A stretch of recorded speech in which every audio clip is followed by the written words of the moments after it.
Ever bought a piece of home gym equipment that looked sleek online, only to discover it hogs half the living room and leaves your knees sore after a few minutes?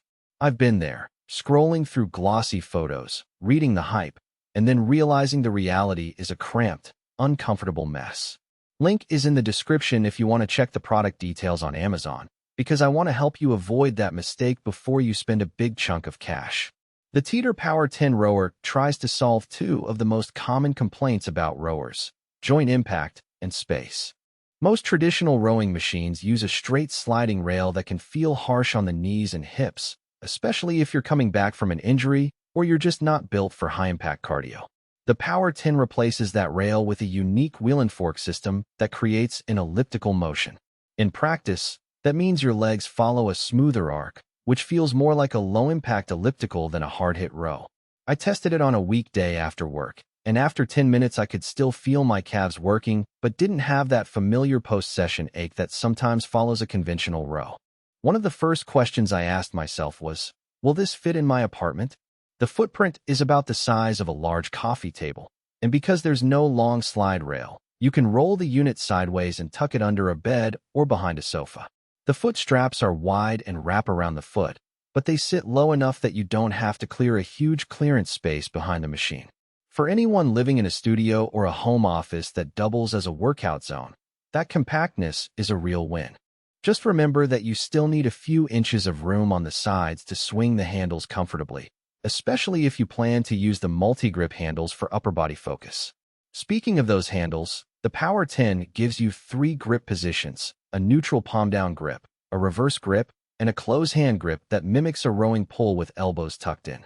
In my routine, I use the neutral grip for a steady cardio session and switch to the close grip for a short, arm-focused burn after the main set. The change is subtle but noticeable. The close grip really isolates the biceps and upper back more than a standard rower would. If you're after a full-body workout that also lets you zero in on specific muscle groups without buying a separate machine, those handles add genuine versatility. Resistance on this model is magnetic and comes in 7 levels, which you access with a simple knob that slides into place. The transitions are quiet, so quiet you can watch a TV show in the next room without hearing a click. I started at level 3 for warm-up, moved up to 5 for a HIIT interval, and dropped back down for a cool-down. The magnetic system never felt jerky, and because it's sealed, there's no oil or chain maintenance to worry about. The downside is that the 7 levels may feel limiting for serious power athletes who crave very high resistance for sprint rowing. If you're training for a rowing competition or you already lift heavy, you might outgrow the top level fairly quickly. The digital monitor is another point that often trips people up with budget rowers. It shows time, calories, distance, and pace, but it doesn't try to overwhelm you with heart rate zones or VO max calculations. The data is clean, and the monitor syncs via Bluetooth to the Teeter Move app. The app offers free personal training classes and a few coaching tips, which is handy if you're new to rowing or you like a little guided structure.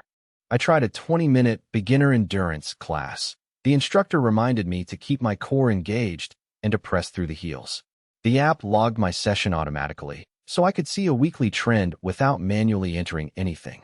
For users who already have a favorite fitness app, the Extra app is optional, but for beginners it provides a low-barrier entry point. Now, who should actually consider buying the Power10?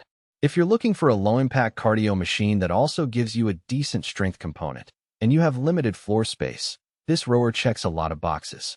It's especially suited for people rehabbing a joint, seniors who want a gentle full-body workout, or anyone who prefers a quieter machine for apartment living. The elliptical motion, the multi-grip handles, and the compact footprint combine into a package that feels purposeful rather than just another rower. Who should skip it? If you're a competitive rower, a CrossFit athlete who needs extremely high resistance, or someone who wants a machine that can double as a heavy-duty sled for sprint training, the 7 magnetic levels will likely feel underpowered. Also, if you already own a high-end rowing machine with a full slide rail and you're satisfied with its feel, the elliptical motion might actually feel less authentic to you. Finally, if you rely heavily on built-in advanced metrics like split times, power output, or integrated heart rate zones, you'll find the Power10's display a bit too basic.